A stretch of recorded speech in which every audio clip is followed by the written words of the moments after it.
Trump, who has taken some criticism for delegating some foreign policy roles to his daughter Ivanka, has to be careful of doing anything like that, while in Asia, Wilder said. He needs to show that he's interested in these things.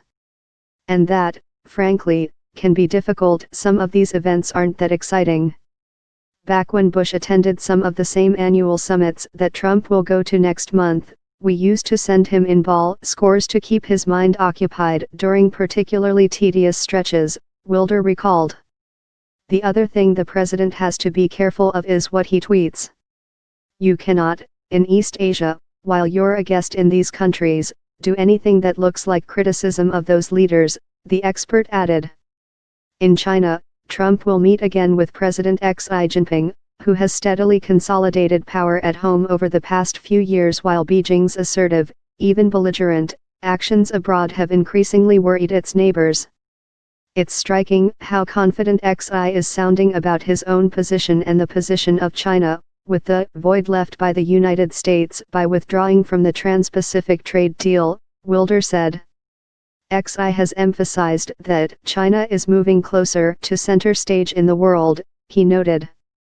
This is about China's re-emergence as a world power and great power.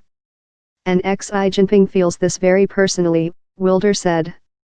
He wants the United States to recognize China as more of an equal in the world these days. It'll be interesting to see how President Trump reacts to, sort of, this more confident, more ambitious China. Amid questions about whether Trump will visit the Demilitarized Zone, DMZ, separating North and South Korea, Wilder said that the president's typically blunt talk might unsettle his hosts. There would have to be concerns in South Korea that sometimes, the president, when he makes off-the-cuff remarks, can be a little spicy, Wilder said, pointing to Trump mocking North Korean leader Kim Jong-un as Rocket Manitoba. On Twitter, Trump has expanded the moniker to Little Rocket Manitoba. I think there would be concerns on the part of some that, if he were to make those kinds of remarks at the DMZ, it might well provoke the North Korean leader in ways that we haven't seen so far, Wilder said.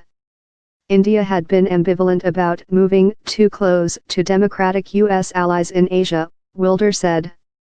The Indians obviously have to be a little bit careful about this, because they don't want to look like they're joining a containment policy against the Chinese, he said.